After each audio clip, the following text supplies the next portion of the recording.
In this video, I will be making a new background for my desktop. This is the default desktop background. You can make your new background in a few different ways. The way I will be doing it is with Gimp Image Manipulation Program. It is a free program and it is by far the best one available. You don't have to pay for something like Photoshop. This is nearly as good or maybe even better. I'm not sure because I haven't used Photoshop. The first step to creating a background is to gather your images. It can be one image or it can be multiple. I will be using multiple, 5 in total. I will have 3 main ones, and the 3 main ones will be from the Foundation series, as it is a novel, and it is one of my favorite. A few things to keep in mind when you're having your images are the dimensions. The dimensions determine the quality of the image in the final result. So here I am on Bing. I went to filter, and then it gave me this option. I clicked extra large. This will give me the largest pictures available. So you don't want a small image to start off with, which is with dimensions smaller than the canvas of the project. Reason being is that if it is too small, it will have to stretch out for it to fit the entire screen. When you stretch it on an image, it will reduce the quality a lot. Rather, compared to if you have a larger than needed image to start off with and then shrink it, it will maintain its quality better.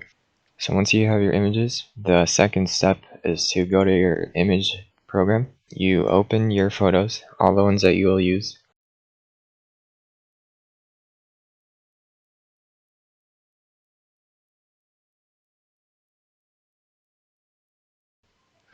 Okay, once you have your first photo, these options will appear. Under image, go to canvas size, and the dimensions of a desktop by default should be 1280 width,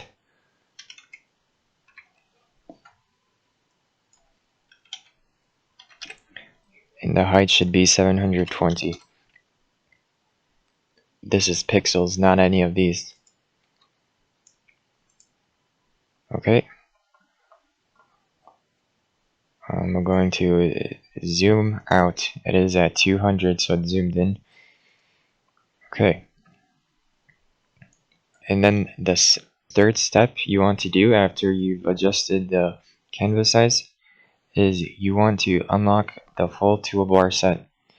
When you first load into GIMP, you will not have all these available. So what you have to do is go to Preferences under Edit,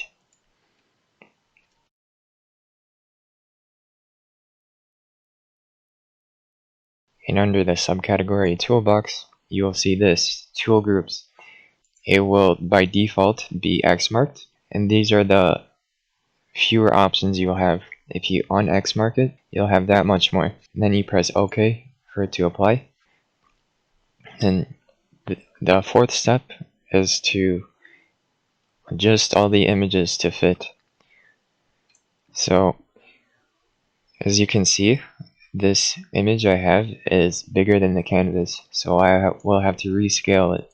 The way you rescale it is in this right side, you right click the image, scale layer, and I'll have 3 main sections, 1280 divided by 3, around 426.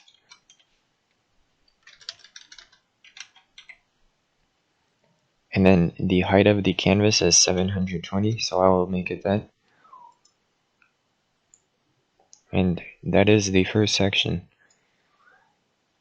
Okay, now for the other ones.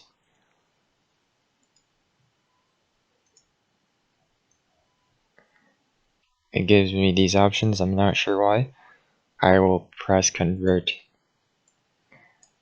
Same thing with this one, scale it down.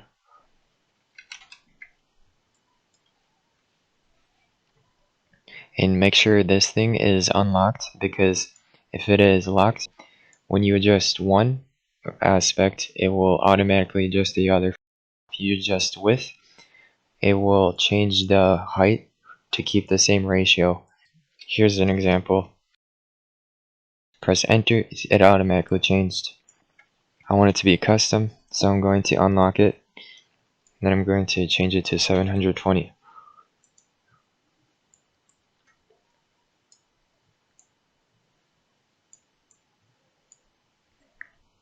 And then the third section.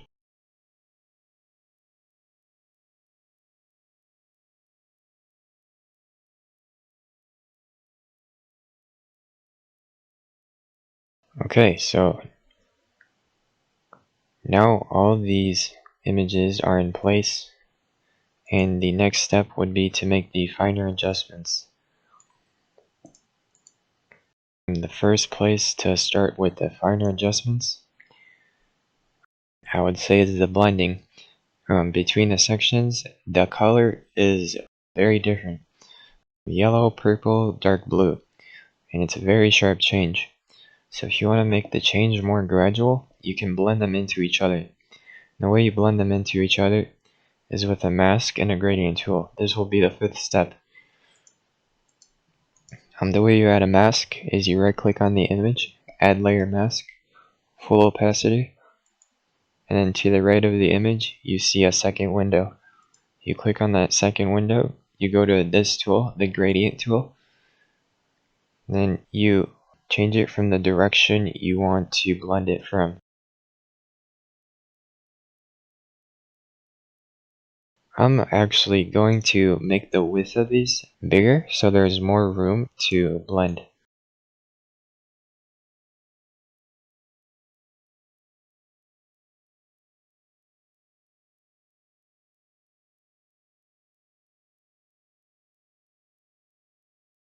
And once you adjusted the height, then you drag it out.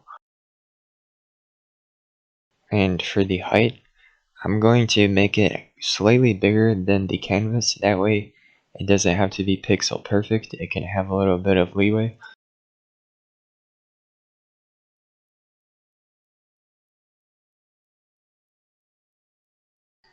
Okay, now once you've adjusted the widths and the heights, then the next step would be to make sure that when I see it, you see the white outline around it. You want to make sure that's not in the gray area because that is outside the canvas.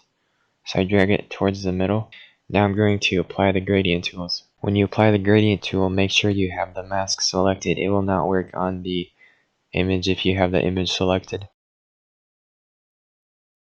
Okay, now I will add a layer mask to this one.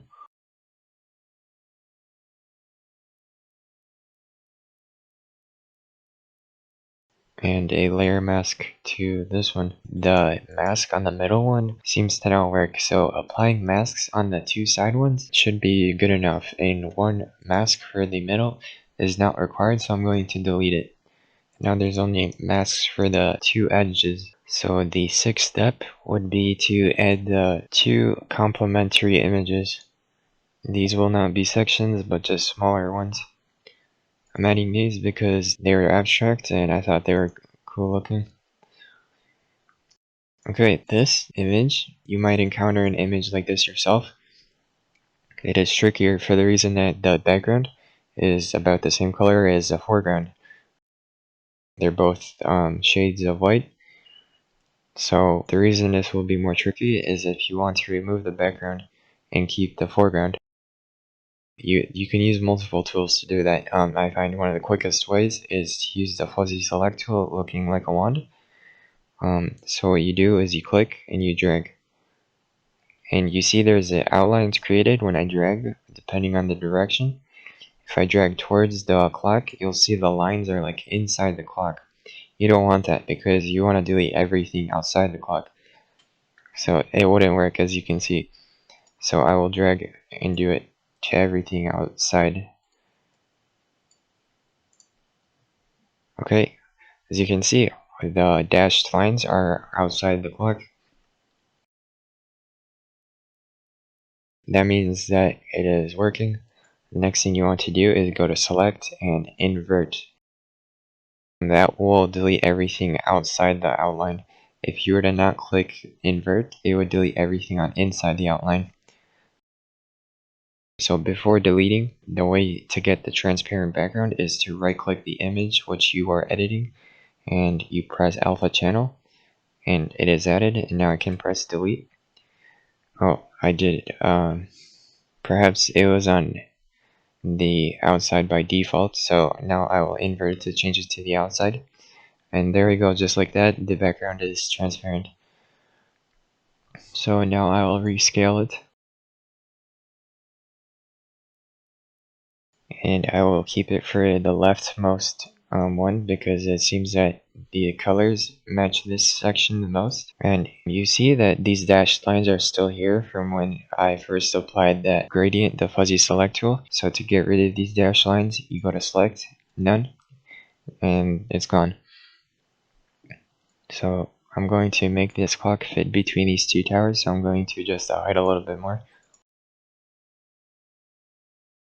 I want to reduce the opacity on this. Reducing the opacity will increase the transparency, so it will blend into the background because it will be more see-through. The way you do that is right-clicking the image, edit layer attributes, or you could left-click it, and then this opacity, the lower the number, the more transparent it is.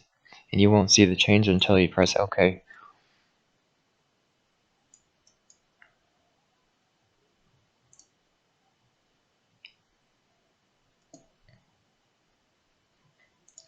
A little bit more. Okay. As you can see, the top of the clock is maintained, and at the bottom it seems like it is melting. I will add a blend tool to make it fade into the background at the bottom. Same steps as earlier, add layer mask.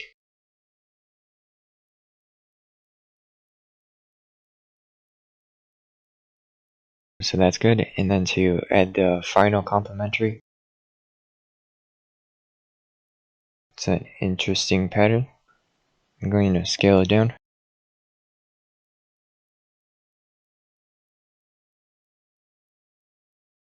I'm going to keep the width, but I'm going to reduce the height. I want it to be above that peak right there.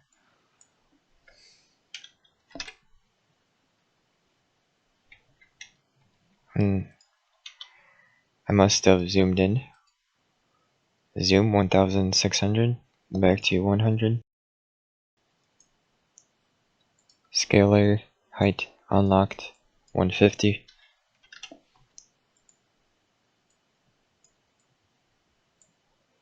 I'm a little bit too short.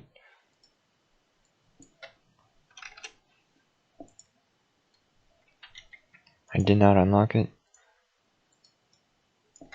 200. Okay, that size seems fine. Now I'm going to do the same edits. Edit layer. Transparency.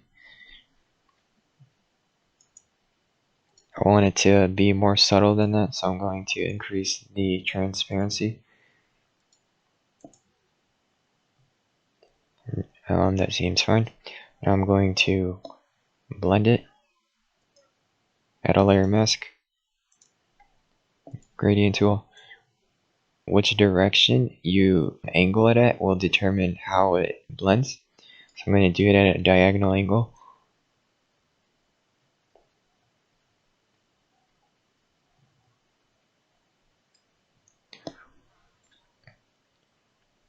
And that seems fine. Okay. You can do some further editing on the image, such as filters. You can go here. I've tried these. The ones that I feel make the biggest difference regarding the enhance filter is high pass and sharpen. It makes things pop out more, or more linear looking instead of more natural. And sometimes it might not enhance it, sometimes it might actually reduce the quality of the image. I tried it and that's what happened, so I prefer the non-filtered one. So I would say this is the final product. And then I'd say the next step, once you're satisfied with your image, there's two things you could do. You could do save or you can do export. Saving, that will allow you to come back to this project layer, edit the different layers. When you export it, it combines all these layers into one image. If you're hesitant and you're not sure if you will like the changes or not, you can save it so you can change it later. If you don't think you'll change it, you can just export it. You could do both. I'm going to do just export. Exporting allows you to use it outside of Gimp. You can name it.